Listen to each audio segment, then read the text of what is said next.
আসসালামু আলাইকুম। আশা করছি সবাই ভালো আছেন। আমি আজকে যে বিষয়টি নিয়ে কথা বলতে চাচ্ছি সেটা হচ্ছে বর্তমান সময়ের সবচেয়ে আলোচিত ঘটনা। সেটা হচ্ছে ঢাকা দক্ষিণ সিটি কর্পোরেশন নির্বাচনে মামলার রায়কে কেন্দ্র করে আজকাল একটা কথা শোনা যাচ্ছে, মামলার যখন রায় হলো ওই রায়ে ঢাকা দক্ষিণ সিটি কর্পোরেশন নির্বাচনে বিগত ফ্যাসিস্ট সরকারের মনোনীত মেয়রকে অবৈধ ঘোষণা করে জনাব ইশরাক হোসেন সাহেবকে নির্বাচিত হিসেবে ঘোষণা করা হয়েছে। এখানে আইনের ব্যত্যয় কি হয়েছে? কেউ কেউ বলার চেষ্টা করছেন নির্বাচন কমিশন কেন ওই রায়ের বিরুদ্ধে আপিল করলেন না।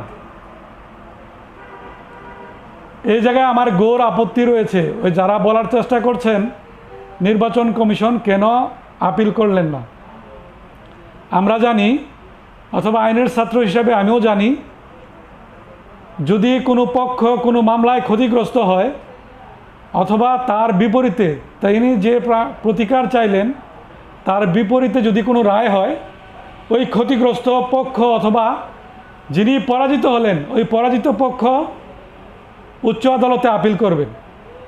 এখন আমার প্রশ্ন অথবা আমার জানার খুবই ইচ্ছা, এই মামলায় এই রায়ে নির্বাচন কমিশন কি ক্ষতিগ্রস্ত পক্ষ? নির্বাচন কমিশন কিভাবে ক্ষতিগ্রস্ত হলেন? এই জায়গায় যদি আমরা যিনি মেয়র ছিলেন, যিনি যে কোনো মূল্যে ক্ষমতা কুক্ষিগত করে রাখার জন্য ক্ষমতার আসনে বসেছিলেন, তিনি পরাজিত হয়েছেন, তাকে এই মামলার রায়ে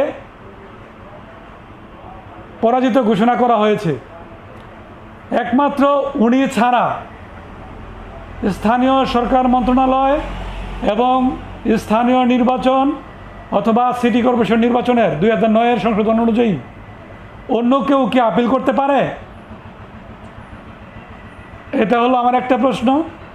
আর দ্বিতীয়ত প্রশ্ন হচ্ছে, যিনি ওই এলাকার, আমরা জানি 2009 নির্বাচনী আইন অনুযায়ী ওই এলাকার অথবা ওই নির্বাচনের প্রার্থী ছাড়া অন্য কেউ কোনো বিষয়ে প্রতিকার চাইতে পারেন না। তাহলে যিনি রিট করলেন উনি কার স্বার্থে, কী উদ্দেশ্যে রিট করলেন? এখানে উনি এই নির্বাচনী প্রতিদ্বন্দ্বিতায় বা এই নির্বাচনী